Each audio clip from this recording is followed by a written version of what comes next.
মেহরাবে দাঁড়িয়ে নামাজের ইমামতি করবেন, এটুকু আমার এবং আমাদের প্রত্যাশা নয়। আমরা চাই যিনি নামাজের ইমাম তিনি হবেন সমাজেরও ইমাম। নামাজের ইমামের ইমামতিতে যেমন মসজিদের ভিতরে আল্লাহর বিধান অনুযায়ী নামাজ কায়েম করার কারণে শান্তি প্রতিষ্ঠিত হয়েছে, ঠিক এই মুত্তাকি মানুষগুলা যদি সমাজে নেতৃত্ব দেন তাহলে সমাজেও ইনশাল্লাহ শান্তি কায়েম হবে। যে মানুষগুলা শুধুমাত্র আল্লাহকে ভয় করে চলবে, জীবনের প্রত্যেকটি ব্যাপারে অধীনস্থ এবং সহকর্মীদের ব্যাপারে ভীত সন্ত্রস্ত থাকবে।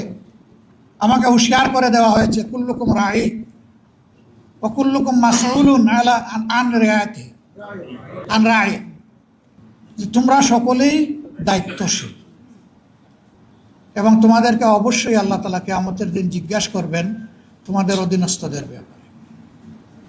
যার দায়িত্ব যত বড় সমাজে তার জিজ্ঞাসাও হবে তত গভীর।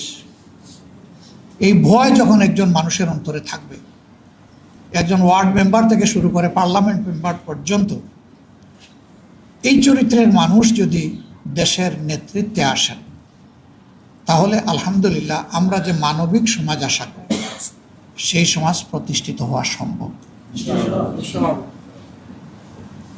এর বাইরে গিয়ে জ্ঞান বিজ্ঞান দুনিয়াবী যোগ্যতায় পারদর্শী দক্ষ লোকেরা সমাজ পরিচালনা করলে এবং তাদের অন্তরে সেই জবাবদিহির ভয় না থাকলে কি হয় তা তো আমরা দেখছি, নতুন করে তো দেখার কিছু নেই। আমার বলতে কোনো দ্বিধা নেই, শিক্ষিত সমাজের সকলে নয়, কিন্তু শিক্ষিত সমাজের একটা অংশের মানুষ যে ক্ষতি জাতির করে সারা সাধারণ দেশবাসী কোটি কোটি মিলেও সেই ক্ষতি জাতির করতে পারে না, এই যোগ্যতা তাদের নাই। কলমের খুঁচায় একজন মানুষের জাতির কিসমত যেভাবে ধসে পড়ে, 1 কোটি মানুষ একত্রিত হয়েও সেই ক্ষতিটা করতে পারবে না।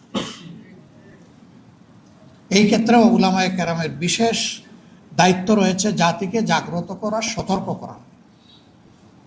আপনারা সেই খেদমত আঞ্জাম দিবেন আমরা আপনাদের কাছে আশা করি। কোরআনের আলোকে কোরআনের গল্পই মানুষের জন্য যথেষ্ট। এখানে আহসানুল কাসাস আছে, সুন্দর সুন্দর জীবন ঘনিষ্ঠ গল্প আছে। এই গল্পগুলো মানব জাতির জন্য আল্লাহর পক্ষ থেকে নিয়ামত হিসাবে উপহার, যে এইরকমই অতীতে মানুষগুলোর সাথে আল্লাহ তাআলা হয় তার রহমত বর্ষণ করে সাহায্য করেছেন, অথবা তাদের দুর্বৃত্তপনার কারণে আল্লাহ তাআলা